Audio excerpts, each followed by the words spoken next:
தென்மேற்கு வங்கக்கடலில் பெஞ்சல் புயல் உருவான நிலையில் சென்னை பெசன்ட் நகர் கடற்கரையில் கடல் அலைகள் கடும் சீற்றத்துடன் காணப்படுகிறது. இதுகுறித்த கூடுதல் விவரங்களை வழங்குவதற்காக நேரலையில் நமது செய்தியாளர் சுரேஷ் இணைந்திருக்கிறார். வணக்கம் சுரேஷ். வங்கக்கடலில் பெஞ்சல் புயலானது உருவாகியிருக்கிறது. இதையடுத்து தற்போது நீங்க இருக்கக்கூடிய பெசன்ட் நகர் கடற்கரையில் எப்படி இருக்கிறது? விவரங்களை பதிவு பண்ணலாம்.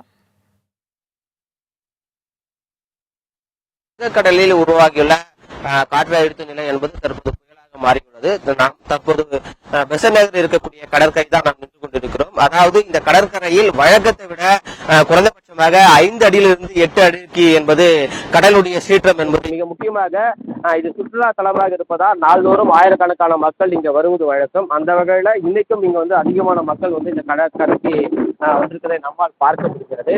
அதாவது இந்த பெசன்ட் நகர் கடற்கரையில் இன்றைக்கு அதிகமான மக்கள் வந்திருந்தாலும் கூட பொதுமக்கள் இங்க யாரும் கடலில் குளிக்கக்கூடாது என்று காவல்துறையின் தரப்பிலிருந்து சொல்லப்பட்டிருக்கிறது. ஏனென்றால் இந்த பெங்கல் புயலால் இந்த கடலுடைய சீற்றம் என்பது மிக அதிக அளவில் இருக்கிறது. அதனால் உயிர் ஆபத்துகள் ஏற்படுவதற்கான வாய்ப்புகள் இருப்பதை ஒட்டி காவல்துறையினர் யாரும் குளிக்கக்கூடாது என்றும் தெரிவிக்கப்பட்டிருக்கிறது. அது மட்டும் இல்லாமல் பொதுமக்கள் இது எதுவுமே கேட்காமல் சில நபர்கள் கடலில் இறங்கி குளிக்கக்கூடிய அந்த காட்சியும் நம்மாலும் பார்க்க முடிகிறது.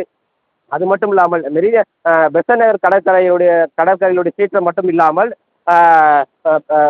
சென்னை மெரினா கடற்கரை, எண்ணூர், காசிமேடு, பட்டினப்பாக்கம் போன்ற கடற்கரைகளில் கூட கடலுடைய சீற்றம் என்பது மிக அதிகவில் இருக்கிறது. அதாவது இந்த பெசன்ட் நகர் கடற்கரையில் பாதுகாப்பு பணியில் மற்றும் 10க்கும் மேற்பட்ட காவல்துறையினர் என்பது தற்போது ஈடுபட்டு வருகிறார்கள். அதாவது 15 நிமிடத்திற்கு ஒரு முறை காவல்துறை என்பது இந்த பெசன்ட் நகர் கடற்கரையில் முழுமையாகவே இங்க அந்த ரோந்து பணியில் இருக்கிறார்கள். மக்கள் யாராவது குளிக்கிறார்களா இல்லையா என்று.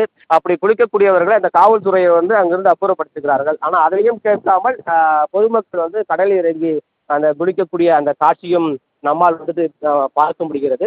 அது மட்டும் இல்லாமல் காதல் ஜோடிகளும் அதிக அளவில் இங்க இந்த பொழுதை இங்க கடிக்கக்கூடிய அந்த காட்சியும் நம்மாலும் இங்க பார்க்க முடிகிறது. தற்போது பொதுமக்கள் இருக்கிறார்கள். நம்ம அவரோடு கேட்போம்.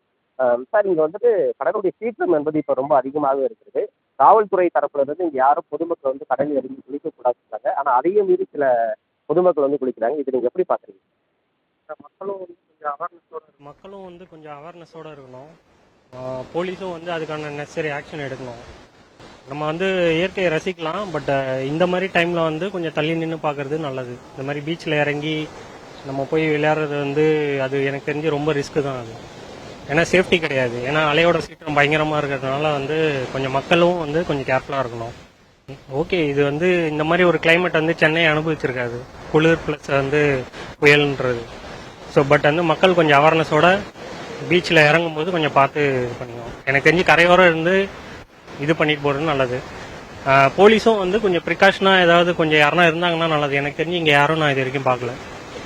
போலீஸ் 10க்கும் மேற்பட்ட போயிட்டு வந்துருக்காங்க, அந்த இடத்துல இருக்காங்க. ஆனால் அதையும் தாண்டி பொதுமக்கள் குளிச்சுட்டு இருக்காங்க. சில பேர் இறங்குறாங்க. அதுதான் சொல்றாங்க, அவங்க உயிர் மேல அக்கறை இருக்கும். அவங்க உயிர் மேல அக்கறை இருந்தா அவங்க தள்ளி நின்று பார்ப்பாங்க. அவ்வளவுதான். அதாவது இங்க காவல்துறை தரப்புல இருந்து குளிக்கக்கூடாது என்று சொன்னாலும் கூட பொதுமக்கள் அதெல்லாம் மீறி வரக்கூடிய அந்த காட்சி கடல் சீற்றம் ரொம்ப அதிக அளவில் இருக்கிறது. பொதுமக்கள் இந்த கடலில் இறங்கி குளிக்காமல் இருந்தால் சரியாக குழந்தைகளும் மட்டும் இல்லாமல் குழந்தைகளும் குடும்பத்துடனும் இங்க இந்த பொழுதை தற்போது இந்த கடல் சீற்றத்தையும் ரசித்து வரக்கூடிய காட்சியும் நம்மால் பார்க்க முடிகிறது. நேரலில் விரிவான விவரங்களை வழங்கியதற்கு நன்றி சுரேஷ்.